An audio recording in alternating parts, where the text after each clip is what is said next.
Bonjour, bienvenue chez moi. Je suis Fabrizio Ruspoli, hôtelier à Marrakech.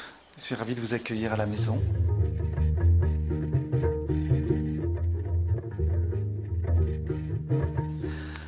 Alors, vous êtes ici dans l'entrée qui donne directement sur le jardin.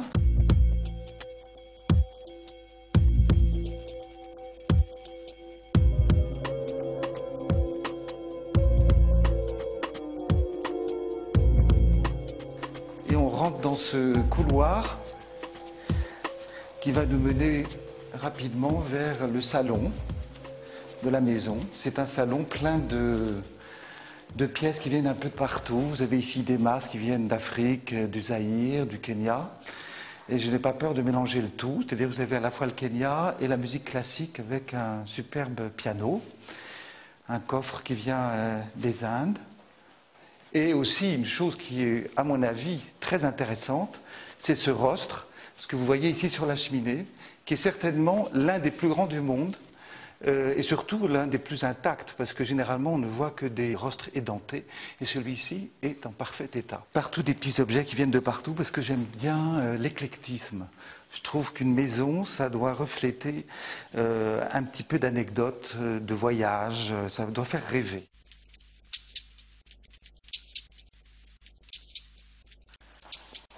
Alors comme toujours dans les maisons dans le Maghreb, il y a des pièces de transition qui ne servent pas à grand chose, qui en annoncent d'autres et qui permettent d'une sorte de poumon comme ça entre les pièces. Et là toujours, donc, par exemple une console chinoise avec un objet qui vient du Moyen-Orient, qui est ici, qui est un porte-plat en fait.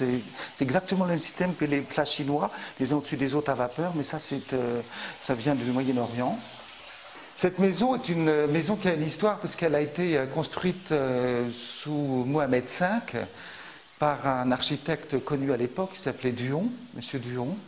Et petit à petit, moi je l'ai transformé, agrandi, tout en respectant un petit peu les choses d'origine, parce qu'il y avait un esprit un petit peu ancien, voire désuet, qui me plaisait beaucoup, qui était l'idée un petit peu de la manière dont on vivait au Maroc et dans ces pays à l'époque. Donc pas de pièces gigantesques, démesurées, des pièces à vivre, entre guillemets, où il règne une certaine intimité, en tout cas quelque chose de chaleureux. Alors là-bas, par exemple, on a des tableaux de Nordin Chater, qui est un jeune peintre marocain qui est en train de devenir de plus en plus connu, qui est un calligraphe au départ, et on peut le voir parce que ce sont des lettres, c'est le fa dans l'alphabet marocain. Et là, alors typiquement ce qui se passait dans les pays du Maghreb, c'est-à-dire des menzés, alors un menzé entièrement en bois de cèdre. Comme vous avez pu le remarquer, je suis un passionné de musique, donc encore un piano, un beau Pleyel des années 30. Là, pour moi, une maison, c'est une maison dans laquelle il y a des successions de pièces, dans lesquelles on a envie de vivre et de se tenir selon les saisons, les heures du jour ou de la nuit, et puis, comment dirais-je, l'état d'humeur surtout dans lequel on est. Alors par exemple, si on a envie d'être intime, dans une atmosphère un petit peu chaleureuse, alors évidemment là c'est pas la saison, mais il y a un feu de cheminée ici, en plein hiver, dans cette bibliothèque. C'était au départ l'idée d'un salon turc qui n'a plus rien de turc, si ce n'est vaguement la forme de la cheminée et les dessins qui sont dessus, qui sont copiés, c'était un killing turc que j'avais.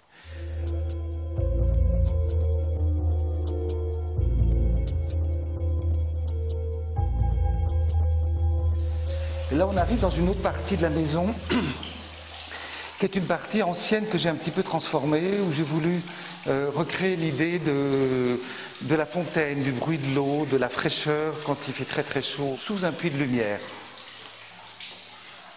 Et au passage, ces deux poteaux viennent du Kerala, que je trouvais que c'était assez spectaculaire. Et j'aimais cette puissance qu'il y avait dans ces sculptures. Il faut apprivoiser un lieu. Les lieux vous apprivoisent et vous les apprivoisez également. Donc il y a une sorte d'échange, d'équilibre, d'harmonie, d'équation, de justesse qu'il faut trouver. Et je crois l'avoir trouvé. Alors en grimpant cet escalier, on trouve toujours des souvenirs africains.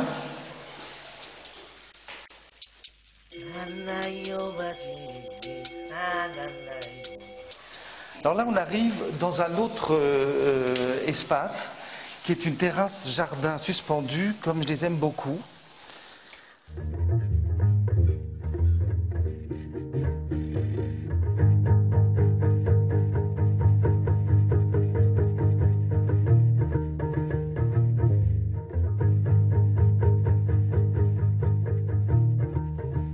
Alors, qui dit jardin suspendu dans des pays d'Orient, parce que l'Orient c'est aussi ici, eh bien on pense à l'eau. Alors ici une séguia.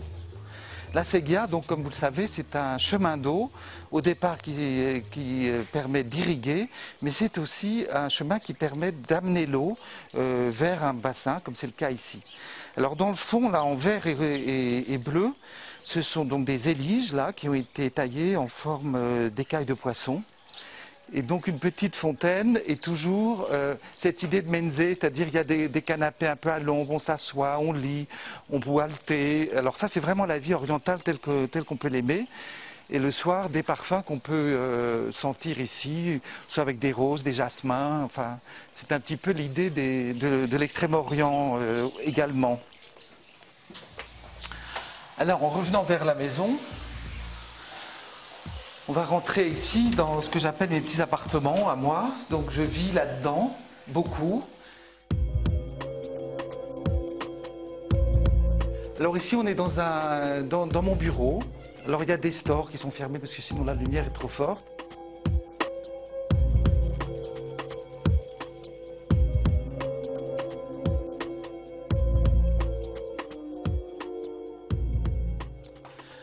Alors ici toujours un mélange.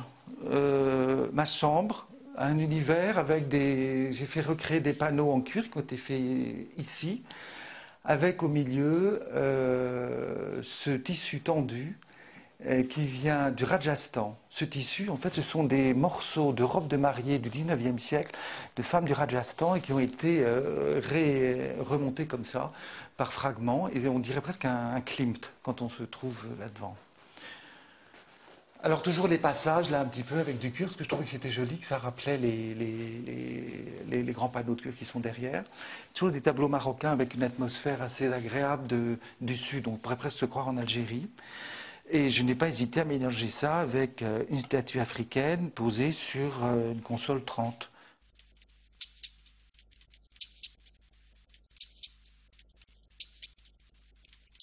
Je vais vous emmener faire un petit tour dans le jardin parce que je crois que c'est important de voir la relation qui existe entre une maison et un jardin.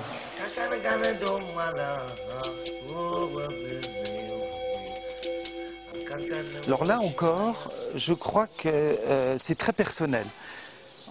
Moi, ce que j'aime, c'est l'idée d'une maison dans un jardin et non pas un jardin autour d'une maison.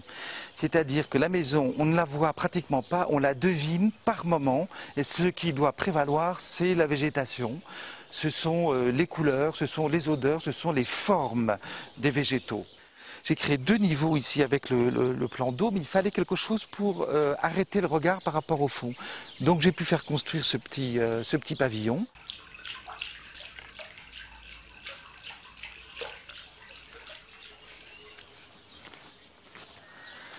Alors j'ai mis pas mal de pièces d'eau dans le jardin, parce que dans ces jardins, alors il y a beaucoup de tortues, des tortues d'eau. Il y a d'autres pièces d'eau, j'ai des lotus bleus, ça j'en suis très très fier de ces lotus bleus, ça rappelle un peu Tintin, mais c'est vraiment magnifique.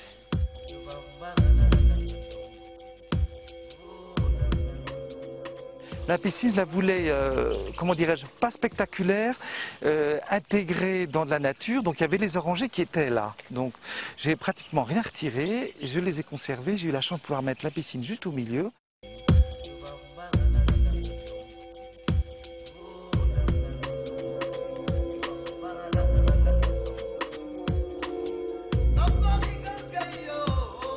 Je trouvais que tout d'un coup, dans tout ce fouillis végétal, il fallait quelque chose d'ordonné.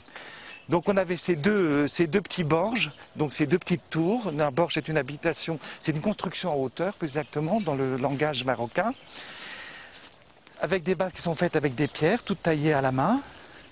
Et là, je me suis dit, on va continuer, donc des petits jardins, de romarin avec des cactus qui sont un petit peu... qui font en fait une asymétrie parallèle. C'est ça qui me plaît. Alors voilà un petit bassin avec justement les fameux lotus bleus dont je parlais tout à l'heure. Il y en a un qui est à l'ombre là d'ailleurs. Et alors ici, il y a une petite niche ici qui malheureusement n'est pas préparée, c'est dommage, parce que c'est un petit salon dans lequel on peut se tenir aussi pour rêver un peu devant ce jardin. Alors je vous emmène vers un des premiers travaux qui a été réalisé ici, qui est une grande séguia. Je l'ai faite réaliser il y a une dizaine d'années. Parce que je venais de Grenade, où j'avais fait un très beau voyage dans l'Alhambra. J'avais visité ces jardins extraordinaires. Je me suis dit, voilà, je voudrais un petit clin d'œil. Et là, nous arrivons maintenant vers un petit jardin privé, disons, qui est derrière ce petit Menzé dans lequel nous étions et qu'on voit de plus près maintenant. Ça nous permet de voir le travail qu'aujourd'hui, toujours et encore, les artisans du Maroc et de Marrakech sont capables de faire. Donc c'est entièrement réalisé en cèdre. Et ça, ce sont des dessins donc, de moucharabier tout à fait traditionnels. Donc les dessins géométriques avec les étoiles et une autre étoile plus grande et plus géométrique en bas. Alors l'idée toujours d'une petite cour ici, un petit jardin avec les oliviers et toujours l'eau. Et là-bas, le petit pavillon dans lequel nous étions tout à l'heure, qu'on a pu apercevoir. Je suis ici le plus possible, parce que d'abord j'aime être au calme, et puis surtout c'est une maison qui est conviviale. Donc c'est un lieu que j'aime partager avec des amis qui viennent de partout, et qui eux-mêmes se laissent prendre au charme de Marrakech. Alors ils viennent 3 jours, et ils restent parfois plus longtemps, en tout cas ils reviennent, ce qui veut dire que les lieux sont un peu enchanteurs. Et là je n'y peux rien, c'est les lieux qui parlent d'eux-mêmes.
Bonjour, entrez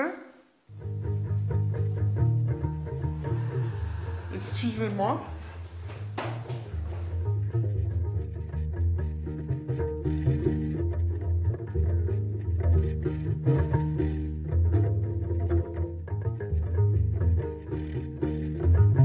Je m'appelle Agnès Emri et je viens au Maroc depuis une dizaine d'années pour travailler parce que à la base je suis architecte, mais j'ai maintenant 3 magasins d'objets et de matériaux pour la maison, de mobilier, de carrelage, etc.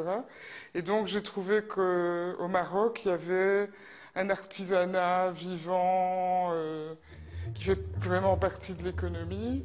Et il y avait des choses que je pouvais faire ici que je ne pouvais absolument plus faire en Europe.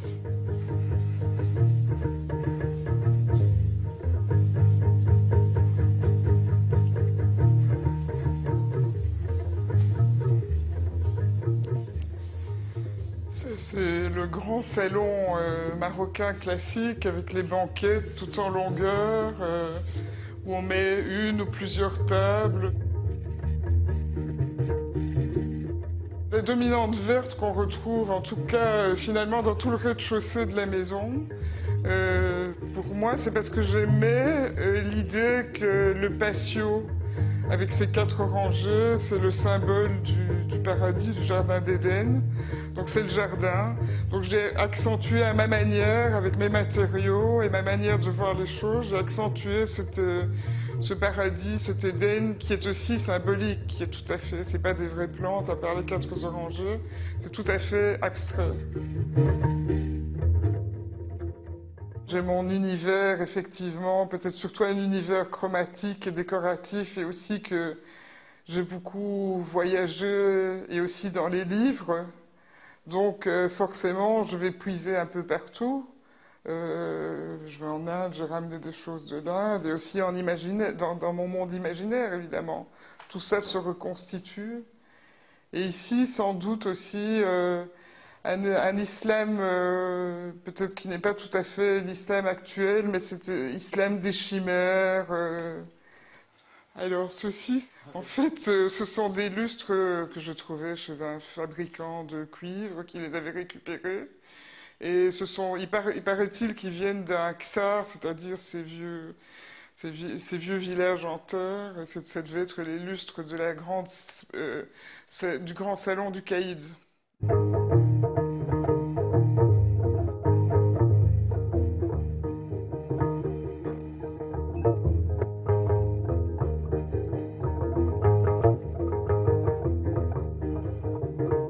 Alors ceci, c'est la galerie qui surplombe la cour et qui ici est en plein soleil, mais qui le matin ou le soir est un endroit délicieux aussi pour prendre le petit déjeuner ou le petit bol de couscous froid.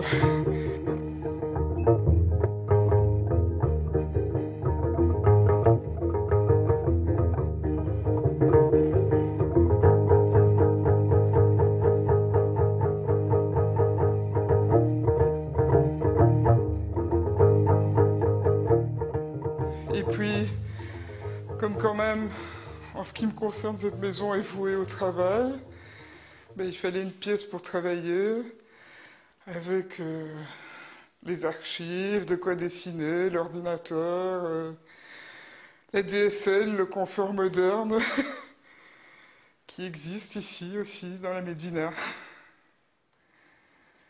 J'ai tout puisé dans mes propres catalogues de mes magasins, puisque, prenons les carrelages, j'ai un catalogue d'une centaine de carrelages, de motifs et de 50 couleurs qu'on peut combiner. J'avais de quoi faire un jardin.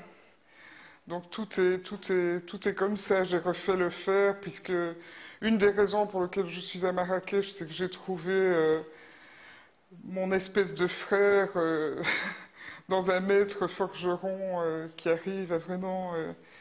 avec son écriture qui lui est propre à la fois manuelle à transposer mes dessins, c'est quand même exceptionnel. Les draps brodés qui sont faits ici, mais il y a des choses qui sont faites en Inde aussi.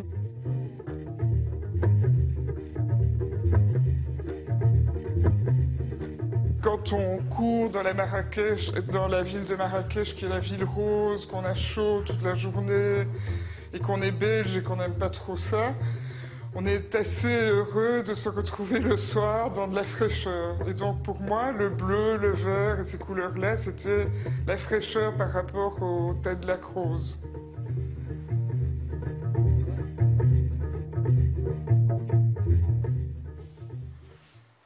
Alors ceci est une des chambres, il y a plusieurs chambres, c'est celle dans laquelle je suis le plus souvent. Donc on l'appelle la chambre du Caïd. Et là, j'ai laissé le moucharabia en fer d'origine. Il y avait un lustre en trop qui a trouvé sa place très naturellement ici. Et puis, par exemple, la tête de lit aussi, c'est des choses que je fais avec la complicité de mon ferronnier.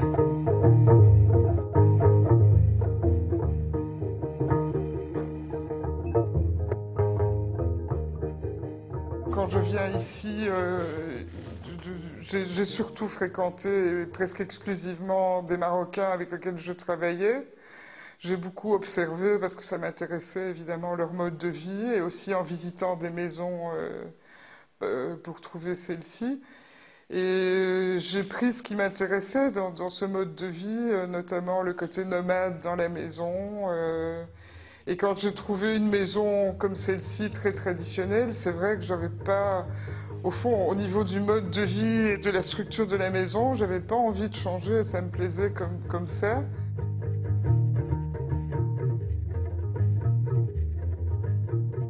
L'accès au toit est toujours périlleux.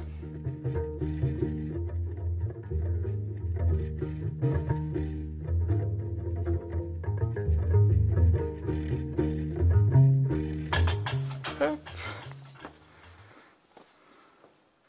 Donc ici, on arrive sur les toits. Et à part la partie pour faire la lessive, disons, c'est plutôt une partie de la maison dont on se sert en hiver ou le soir ou le matin tôt. Parce qu'à cette heure-ci, qui est l'heure du midi à peu près, c'est un peu dur.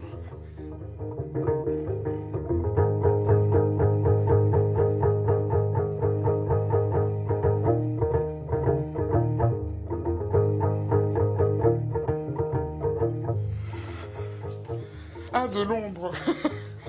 Venez à l'ombre quand même. C'est une pièce traditionnelle également, donc qui existe dans beaucoup de maisons marocaines et qui s'appelle le minzé.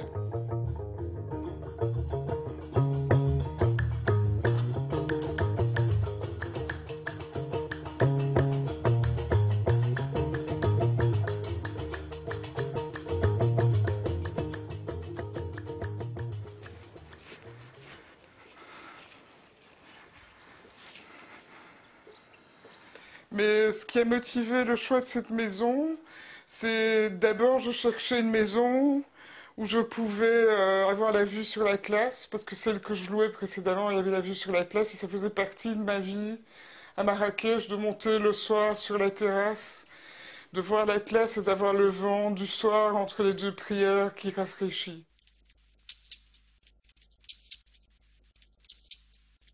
On va rejoindre la cuisine.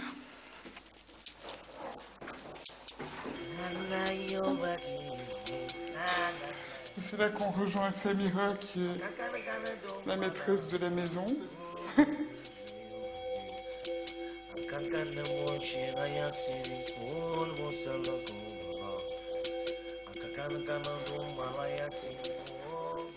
C'est un coin d'ombre avec un petit miroitement d'écailles de miroir indiennes.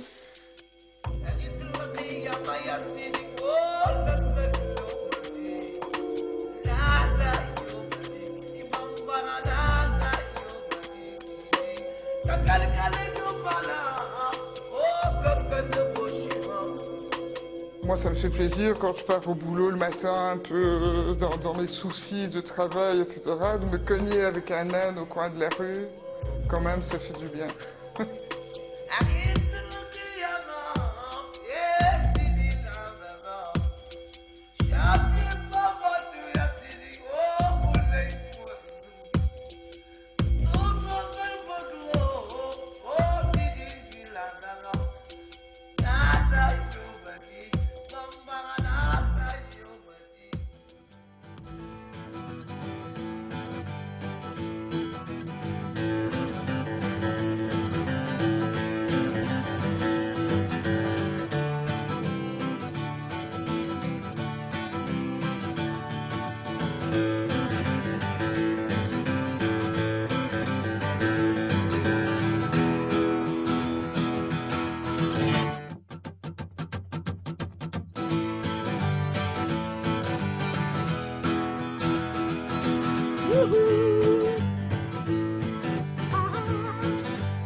C'est Salima, la directrice de Riyad Madani, la maison d'M. Thierry de Bossé.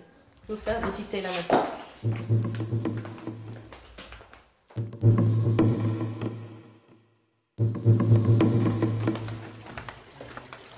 Voilà. Nous sommes sur le jardin, le plus grand jardin de Marrakech, 1000 mètres carrés. Il y a 5 grands champs qui donnent sur le grand patio.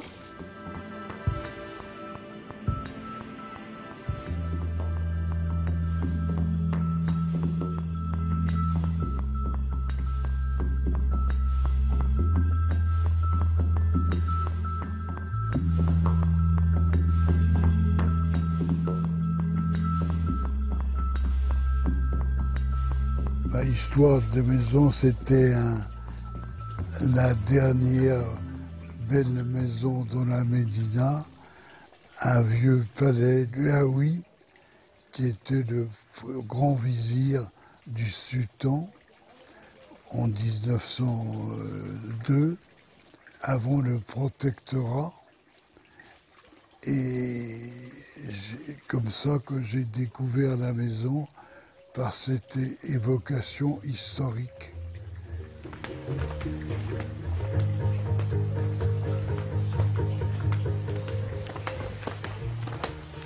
Nous sommes dans la chambre chinoise Grand Patio.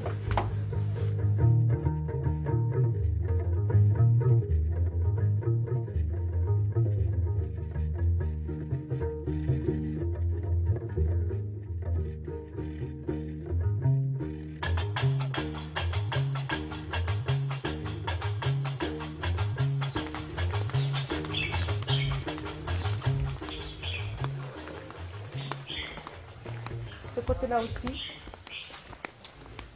Là, M. de Bossé, bien sûr, prend petit déjeuner et prépare, bien sûr, et invite ses amis ici et tout. Donc ça, bien sûr, où les gens ils prennent tous les repas.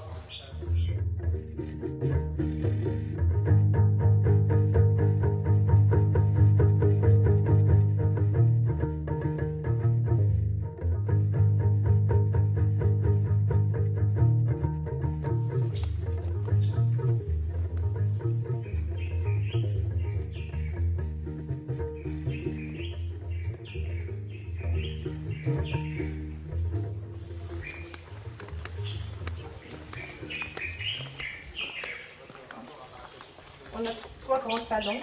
Voilà, salon contemporain.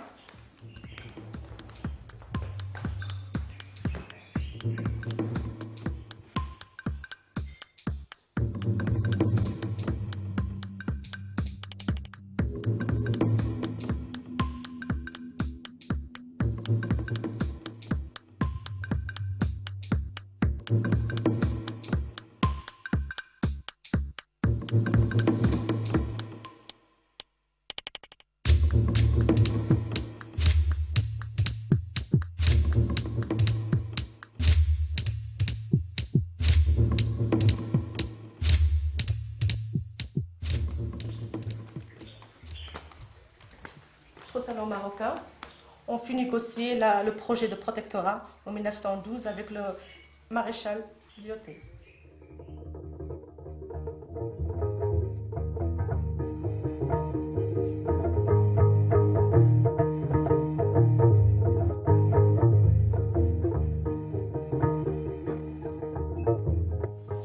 Regardez le plafond, les zlige. Comme vous le voyez, j'ai beaucoup voyagé à des titres divers. D'abord, à titre politique, en tant que secrétaire d'État aux Affaires étrangères, ou plus précisément en tant qu'ambassadeur, en tant que représentant. J'étais à un moment vice-président du conseil d'amitié avec la Chine. C'est pour ça que vous voyez tous ces portraits chinois partout. Et même chose avec l'Inde. Et donc, finalement, je peux résumer ma vie par les voyages.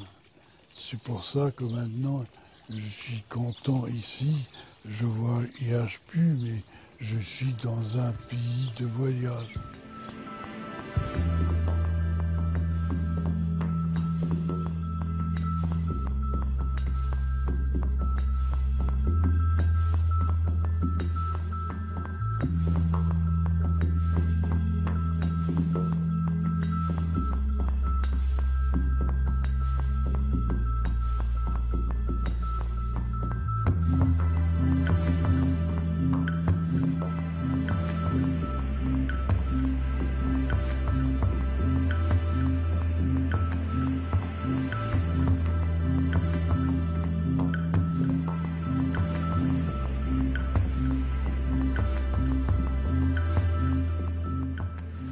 allez voir la tour. C'est une jolie chambre sur 2 niveaux.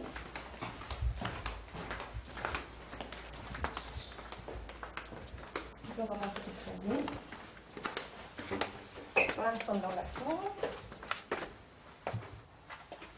Je suis sur 2 niveaux. La salle de bain, il y en a.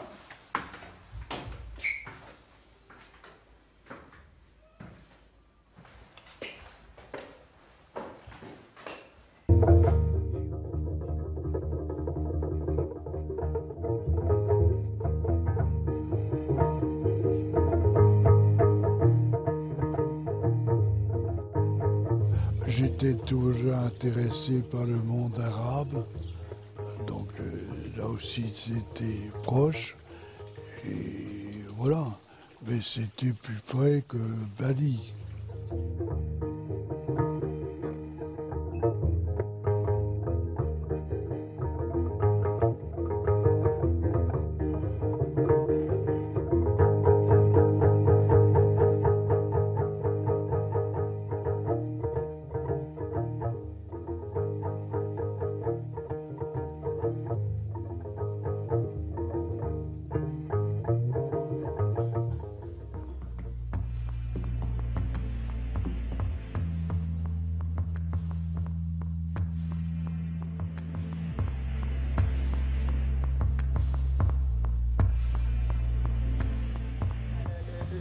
Bien sûr sur le jardin. Ici, c'est notre idée, c'est vraiment, et aussi pour profiter du soleil.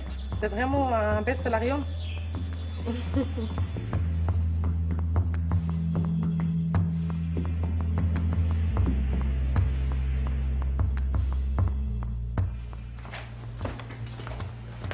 Il y a 4 chambres qui vont tourner face sur le harem.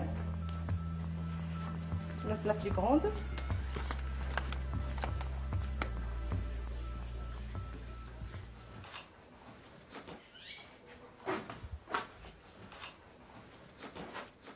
Sa terrasse privée.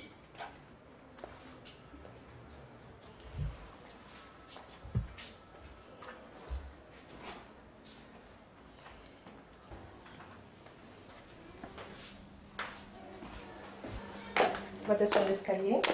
Regardez les couleurs, le bleu majorel.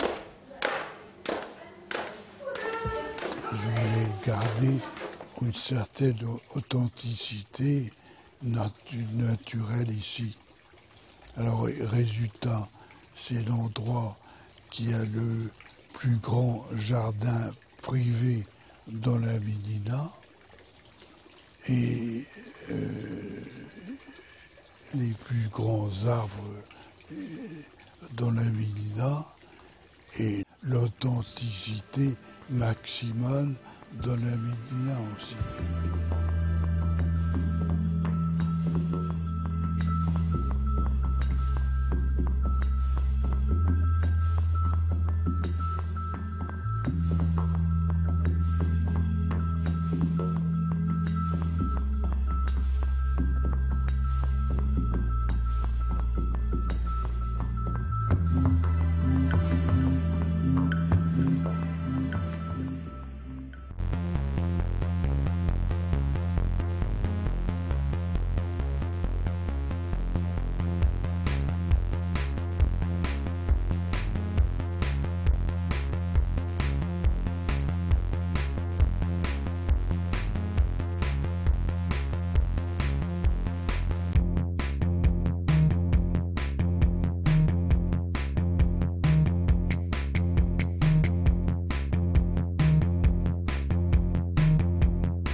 Bonjour, je suis Michel Durand-Merrier, bienvenue au Riad El Mezouar.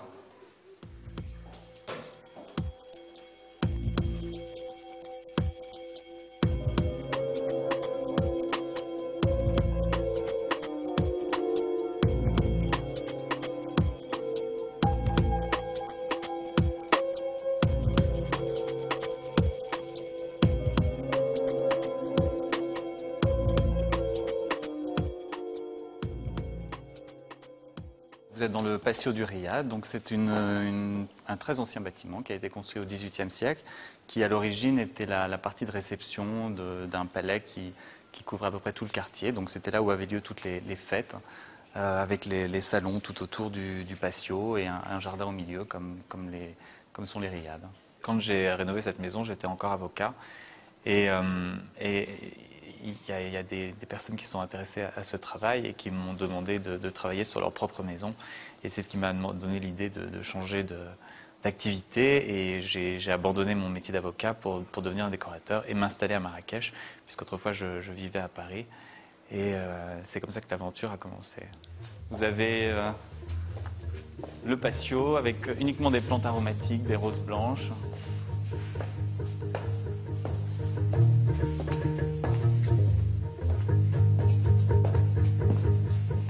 Voilà le salon, qui a gardé ses proportions d'origine avec ses portes anciennes en cèdre massif sculpté. C'est plutôt une pièce d'hiver parce qu'en fait c'est très agréable de rester ici auprès d'un petit feu de bois. Les nuits à Marrakech en hiver sont assez fraîches. La tenture est une tenture tibétaine. Et un petit clin d'œil avec ce buste qui est un portrait de Laurence d'Arabie. Très important à la cuisine, qui utilise des matériaux traditionnels mais dans un esprit contemporain.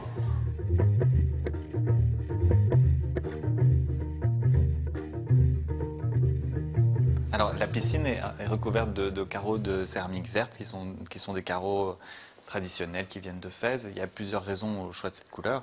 D'abord à cause de la couleur que ça donne à l'eau. Cette couleur verte qui, à mon avis, est assez présente dans la maison et qui conserve à la maison, encore une fois, son aspect jardin.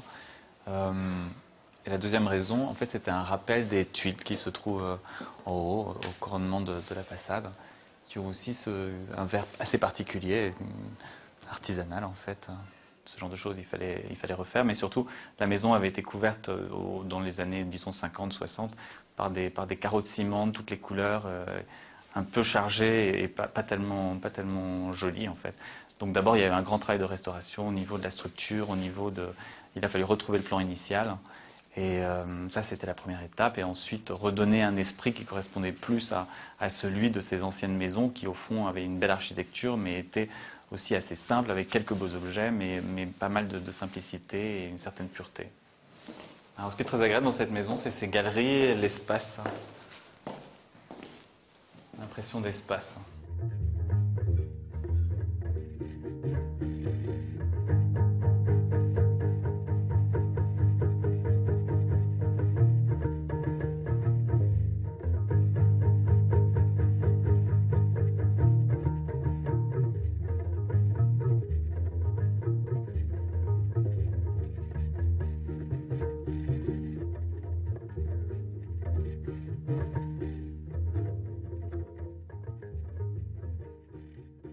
Ça, c'est un vase qui a une histoire amusante, hein, qui faisait partie de l'ancienne décoration de l'hôtel La Mamounia.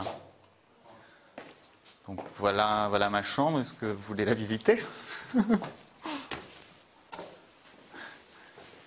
En fait, à l'origine, si vous voulez, les pièces marocaines sont à la fois des salons et des chambres. Donc il y avait deux grandes pièces en bas et en haut qui se faisaient face. Et en fait, c'était déjà une chambre, mais ça ne ressemblait pas vraiment à ce que c'est maintenant. En fait, au sol, partout, vous trouvez des beige mat et des éliges. Donc, c'est de la terre cuite artisanale qui vient de Fès, avec une couleur naturelle qui est due au fait qu'elles sont simplement cirées. Donc, on trouve ça dans toute la maison, dans tous les espaces. L'idée, c'était de faire une forme de continuité dans toute la maison pour faire quelque chose de très fluide, qui est en accord avec le plan de la maison lui-même.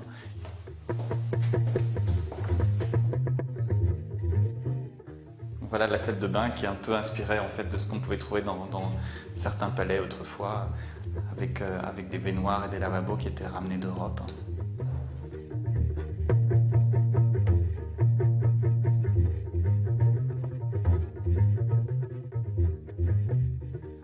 Voilà une autre chambre. Alors cette chambre en fait était l'ancienne bibliothèque du Riad.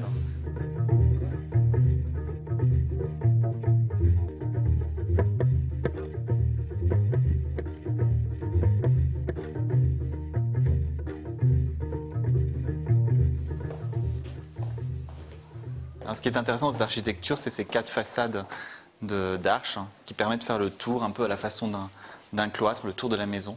Probablement ça aussi qui donne un peu la sérénité, qui donne une certaine sérénité à la maison.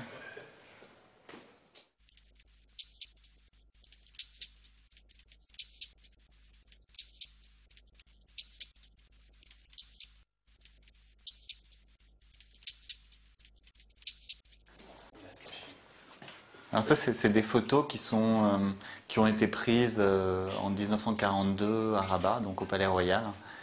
Et on voit Mohamed V avec le général Noguès, qui était à l'époque résident.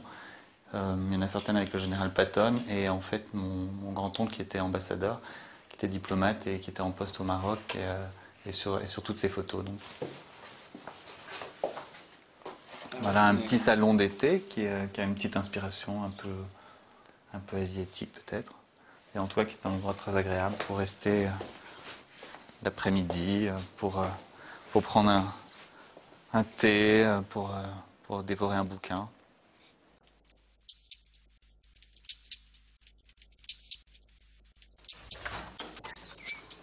Voilà la terrasse.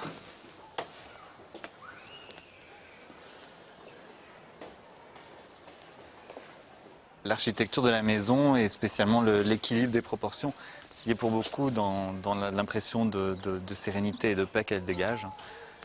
C'est une maison qui en fait est très haute, on s'en aperçoit quand on est sur la terrasse. Mais quand on est en bas, je ne pense pas qu'on ait l'impression d'être écrasé par les façades.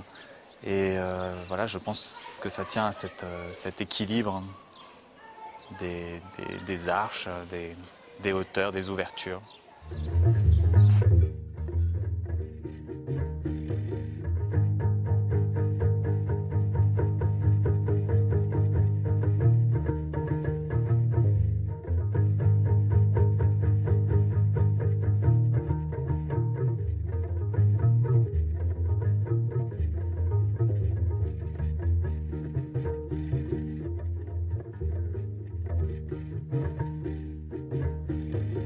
À force de venir au Maroc et d'aimer le Maroc, je me suis aperçu que j'avais envie de quelque chose qui soit plus léger. Le Maroc, il est là, il est dans l'air, il est dans la lumière, il est partout. Et c'est peut-être pas la peine de surcharger par rapport à l'extérieur, surtout qui est très bruyant, qui est très coloré, qui est très plein de vie et tout ça. J'avais envie de quelque chose de plus serein en fait.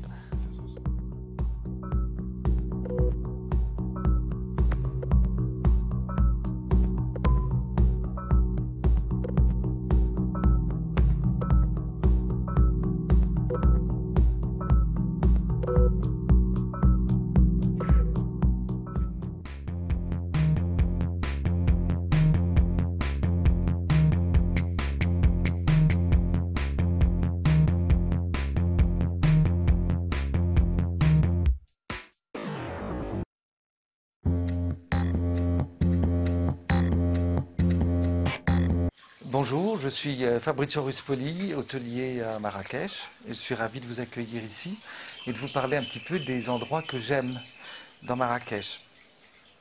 Alors je pense immédiatement à un de mes amis, Driss Segni, qui a un très beau lieu, qui est un palais du 19e siècle, qui s'appelle le Palais Souleymane.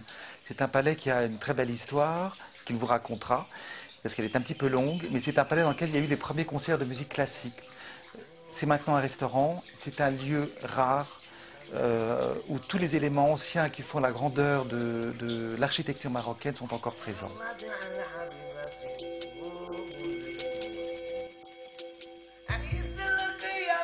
Bonjour, je me présente Driss Segni, je suis propriétaire du Palais Souleymane. Là, vous êtes dans le patio principal. Le Palais Layadi se composait de 4 riads, le riad des esclaves, le riad des enfants, le riad des femmes. Et là, vous êtes dans le riad principal où ils vivaient, où ils recevaient ces hôtes de marque. Nous avons ouvert cet établissement pour faire de la restauration de la gastronomie marocaine de haut niveau depuis une vingtaine d'années. On y organise en parallèle des concerts de musique qui ont été parrainés par le prince Ruspoli à Marrakech. Autre lieu, autre rencontre, c'est Abderrazak Ben Chaban, professeur, botaniste réputé, créateur de parfums. Les premiers parfums du Maroc s'appellent les parfums du soleil et qui lui aussi a un jardin de poésie, de mystère, un jardin d'alchimie puisqu'il crée des parfums. C'est un homme qui fait partie de ma vie, je dirais affective, parce que c'est vraiment un ami de toujours. Depuis, en tout cas, depuis, je suis arrivé à Marrakech, c'est un homme rare.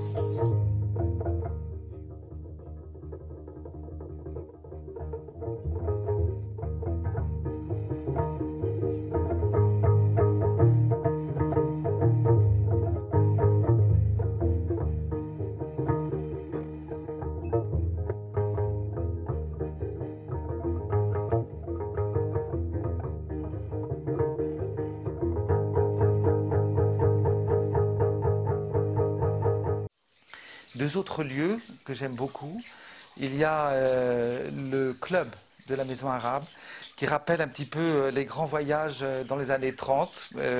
On écoute un petit peu de jazz, on est dans une atmosphère un peu coloniale. J'aime bien y être en fin de journée, y rencontrer les hôtes de la Maison Arabe qui aiment bien s'y retrouver. Alors l'idée de ce club, elle est venue du fait que pour cette maison arabe, c'est toute une histoire qui a donc des années. C'était ce premier restaurant de cuisine marocaine ouvert aux étrangers. Après, c'est devenu l'hôtel que j'ai eu la chance et le bonheur de pouvoir créer. Et je me suis surtout mis à la place des gens qui sont dans l'hôtel. C'est-à-dire qu'au bout d'un moment, on tourne entre quatre murs, même si ces murs sont charmants et pleins d'idées, et qu'on a envie de vivre autre chose. Alors j'ai voulu m'écarter un petit peu de l'idée marocaine tout en restant dans l'idée du voyage. C'est la raison pour laquelle on est ici dans une atmosphère d'autrefois qui s'adresse un peu aux nostalgiques des voyages. Et puis j'ai oublié de dire l'essentiel, c'est qu'il faut un peu de musique et de jazz. Vous en avez grâce à notre ami pianiste qui est derrière et qui permet de rêver à d'autres tropiques peut-être, pourquoi pas. Et puis, tout à fait différent, la cuisine pédagogique est un projet que j'ai mis au point il y a quelques années et qui permet aux hôtes de la Maison Arabe et du Maroc d'ailleurs, de Marrakech, de venir tester leurs connaissances en cuisine marocaine. C'est-à-dire qu'ils goûtent des plats et on va dire, bon ben voilà, maintenant on va vous apprendre à les faire. Donc on a des dadas, les cuisinières traditionnelles marocaines qui révèlent un petit peu les secrets de leurs recettes. Et c'est difficile parce que les dadas détestent raconter leurs recettes. Donc elles vous en donnent toujours une partie, mais pas tout à fait tout. Alors là, maintenant, on y arrive un petit peu. Alors les participants apprennent à préparer les plats, les cuisiner et surtout ensuite ils les goûtent. Comme ça ils peuvent juger eux-mêmes de la réussite et de la qualité non seulement du cours mais de leurs aptitudes à réaliser les plats de la cuisine marocaine et de les refaire chez eux. Ça c'est important parce qu'on aime bien recevoir des cartes postales pour nous dire ça a marché la recette. Voilà à peu près les 4 endroits que j'aime beaucoup dans Marrakech.